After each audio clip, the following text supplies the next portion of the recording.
નમસ્કાર, આપ જોઈ રહ્યા છો સ્પાર્ક ટુડે ન્યૂઝ। મહીસાગર જિલ્લાનું વીરપુર ફરી એકવાર આસ્થા અને કોમી એકતાના મહાસંગમનું કેન્દ્ર બન્યું। અહીં આવેલા ધાર્મિક કેન્દ્ર દરિયાઈ દુલ્હાનો 506મો ઐતિહાસિક ઉર્સ એટલે કે સંદલ અત્યંત ઉત્સાહ અને આસ્થાપૂર્વક સંપન્ન થયો।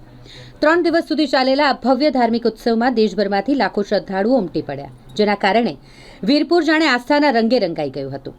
લાખો શ્રદ્ધાળુઓનો ત્રિવેણી સંગમ 9મી, 10મી અને 11મી એમ 3 દિવસ સુધી અહીં આસ્થા અને આનંદનો અનોખો ત્રિવેણી સંગમ જોવા મળ્યો। दूर दूरથી પધારેલા માનવ મહેરાણમે દરિયાઈ દુલ્હાની દરગાહ શરીફ પર ચાદર ચડાવીને ધન્યતા અનુભવી। સમગ્ર માહોલમાં માત્ર ને માત્ર દરિયાઈ દુલ્હા આ આસ્થાના માહોલમાં સૌ કોઈએ શ્રદ્ધાપૂર્વક દુઆ માંગી અને આશીર્વાદ મેળવ્યા। આસ્થાની સાથે લોકમેળાનો પણ આનંદ સૌએ માણ્યો। અહીં લોકમેળા પણ યોજાયો હતો। રાઇડ્સ, રંગબેરંગી દુકાનો અને અવનવી સ્વાદિષ્ટ વાનગીઓના સ્ટોલ્સ પર દિવસ રાત લોકોને ભારે ભીડ જોવા મળી। આ મેળાવડાએ નાનાથી લઈને મોટા સુધીના સૌ કોઈને આસ્થાની સાથે મનોરંજનનો પણ ભરપૂર લાભ આપ્યો। વહીવટી તંત્રનો ચુસ્ત બંદોબસ્ત, લાખોની મેદનીને ધ્યાનમાં રાખીને વહીવટી તંત્ર દ્વારા પણ અહીં ચુસ્ત બંદોબસ્ત ગોઠવવામાં આવ્યો। પોલીસ અને વહીવટી અધિકારીઓના અદ્ભુત સંકલનથી સમગ્ર ઉર્સની ઉજવણી શાંતિપૂર્ણ માહોલમાં સફળતાપૂર્વક સંપન્ન થઈ। દરિયાઈ દુલ્હાના 506મા ઉર્સની આ ભવ્યતાએ એકવાર ફરી સાબિત કરી દીધું છે કે વીરપુર માત્ર એક સ્થળ નથી, પણ તે આસ્થા અને કોમી એકતાનો જીવંત પ્રતીક છે। મહીસાગર તાલુકાના વીરપુર ખાતે જે દરિયાઈ દુલ્હાનો 506મો ઉરસ મનાવવામાં આવેલો છે, ત્યારે અહીં આગળ 3 દિવસ મેળો ભરાતો હોય। મારી પાછળના દ્રશ્યો જુઓ કે જે આજે મેળો ભરાયો છે તેને લઈને મેળામાં ખૂબ મોટી સંખ્યામાં લોકો અહીંયા આવતા હોય છે। બીજી તરફ મેળાની મજા પણ માણતા હોય છે અને અહીં આગળ જે દરિયાઈ દુલ્હાનો જે ઉર્સ છે તેમાં ગુજરાતથી નહીં પણ ગુજરાતભરથી પણ અહીંયા લોકો આવતા હોય છે। ત્યારે બીજી તરફ વાત કરવામાં આવે તો જે મેળા ખાતે નાનાથી લઈને મોટા સુધીના અહીં મેળાની મજા માણવામાં આવતા હોય છે। Reporter Ishaq Mansuri, Spark Today News, Virpur. Mahisagar જિલ્લાના વીરપુર ખાતે આ વખતે 506મો ઉર્સ મનાવવામાં આવ્યો છે દરિયાઈ દુલ્હાનો। ત્યારે આપણી પાસે અહીંના દરગાહના ટ્રસ્ટી છે, તેમની સાથે વાત કરીશું કે જે 506મો ઉર્સ મનાવવામાં આવ્યો છે દરિયાઈ દુલ્હાનો, તેને લઈને આપની શું પ્રતિક્રિયા? મારું નામ પીરજાદા ફતેહ મોહમ્મદ મોહિઉદ્દીન, દરિયાઈ દુલ્હા ટ્રસ્ટી, દરગાહ શરીફ। અહીંયા મહીસાગર જિલ્લામાં જે મોટી દરગાહ આવેલી છે હજરત કાઝી મિયાં મહેમૂદ દરિયાઈ દુલ્હા રહમતુલ્લાહ અલૈહને 506મો ઉર્સ મુબારક અહીંયા મનાવવામાં આવ્યો। હિન્દુ મુસ્લિમ એકતાનો પ્રતીક છે, જ્યાં શ્રદ્ધાળુઓ રાજસ્થાન, MP, ગુજરાતથી ખૂણામાંથી અહીંયા શ્રદ્ધાળુઓ પોતાની માનતા આસ્થા રાખીને અહીંયા આવે છે અને પોતાની મુરાદો પૂરી કરે છે।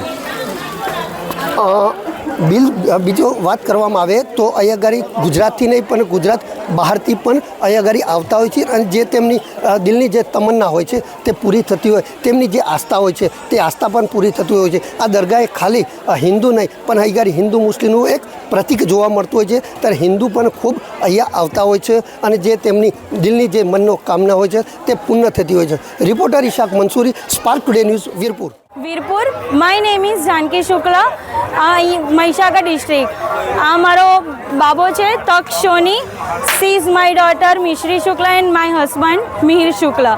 અમે લોકો અહીંયા દરિયા દુલ્હા દાદાના મેળામાં આવેલા છે, તે દર વખતે ભરાય છે અને અમને અહીંયા આવીને એટલો આનંદ અનુભવાય છે કે તમે એનું કંઈ મહત્ત્વ જ ના સમજી શકો એનું। અહીંયા આવીને તમારી બધી જ મનોકામના પૂરી થાય છે, તો એક વખત જરૂરથી અહીંયા આગળ દરિયા દુલ્હા દાદાના દર્શન કરવા તમારે આવવું જોઈએ અને અહીંયા આવીને અમને એટલું મજા આવી, એટલો આનંદ આવ્યો। Thank you. હું રાહુલ પંચાલ। આજે વીરપુર ખાતે મેળો ભરાયો છે। આ મેળો બહુ હર્ષોલ્લાસપૂર્વક ભરાય છે। અહીંયા જે પબ્લિક તમે જોઈ રહ્યા છો, ખૂબ મોટા પ્રમાણમાં પબ્લિક આવી રહી છે। આ મેળો આખા ગુજરાતમાં પ્રખ્યાત છે। આ મેળો દર વર્ષે આ જે પૂનમના સમય હોય એ દરમિયાન ભરાતો હોય છે। આ મેળામાં લોકો ખૂબ જ મોજ શોખથી આવે છે અને મેળાનો ખૂબ આનંદ લે છે। મેળામાં દરેક વર્ગના જે માણસો છે આવતા હોય છે। મોટાભાગે મુસ્લિમ જે પરિવારના લોકો છે એ આ મેળાનો ખૂબ આનંદ લે છે। તમે પણ આવો અને આ મેળાનો ખૂબ આનંદ લો। ખૂબ આભાર। મારું નામ પીરજાદા સૈયદ ફૈઝાન ઓલાદે દરિયાઈ દુલ્હા। અમે દરિયાઈ દુલ્હા સરકારના વંશજો છીએ અને અહીંયા 506 ઉર્સ મનાવવામાં આવેલો છે અને લાખોની તાદાદમાં લોકો અહીંયા હાજરી આપવા માટે આવે છે અને હિન્દુ કરતાં મુસલમાન અને હિન્દુઓ ઘણા બધા સંખ્યામાં લોકો હાજરી આપે છે અને લોકોની માનતાઓ પૂરી થાય છે અને દર વર્ષે શાનો શૌકતથી ભરપૂર તાદાદમાં લોકો ઉર્સમાં શિરકત કરે છે અને જેટલી બી તાદાદમાં જેટલા લોકો આવે છે જે કંઈની જે બી મુરાદો હોય છે બધાની મુરાદો પૂરી થાય છે અને ગુજરાત નહીં બાકી આખી દુનિયામાંથી લોકો અહીંયા હાજરી આપવા માટે આવે છે અને બધાની હાજરી કબૂલ બી થાય છે અને જેની જે માનતાઓ છે બધી પૂરી થાય છે અને બહુ મોટી જાનીમાની હસ્તી છે. લોકો સરકારને શહેનશાહે ગુજરાત હઝરત ખ્વાજા મહેમૂદ દરિયાઈ દુલ્હાના નામથી મશહૂર મારૂફ છે.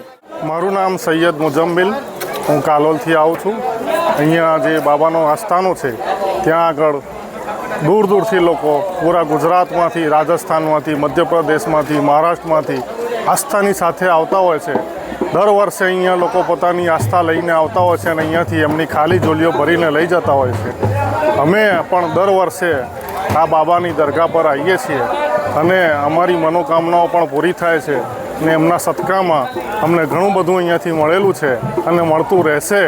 અમો આ સાથે ઘણા બધા લોકો પણ અહીંયા ઉર્સના મેળામાં જોડાતા હોય છે અને પોતાની મનોકામનાઓ પૂરી કરતા હોય છે. આ દરગાહની જોડે ઘણા બધા ઐતિહાસિક પ્રસંગો જોડાયેલા છે અને રાજા રજવાડાના વખતથી આ દરગાહની અંદર જે બાબા છે હઝરત મહેમૂદ શાહ દરિયાઈ દુલ્હા તરીકે ઓળખાય છે અને એમની જોડે એમના અનુયાયીઓ પણ અહીંયા વસતા હોય છે. એમની જે ઇલ્મનો મામલો હતો એ બહુ મોટો અને દરિયાથી પણ સારા પ્રમાણમાં એમની પાસે ઇલ્મનો ભંડોળ હતો, જેથી એમણે ઇસ્લામનો ફેલાવો કર્યો અને ઇસ્લામના જે પ્રવચનો લોકો સુધી પહોંચાડ્યા.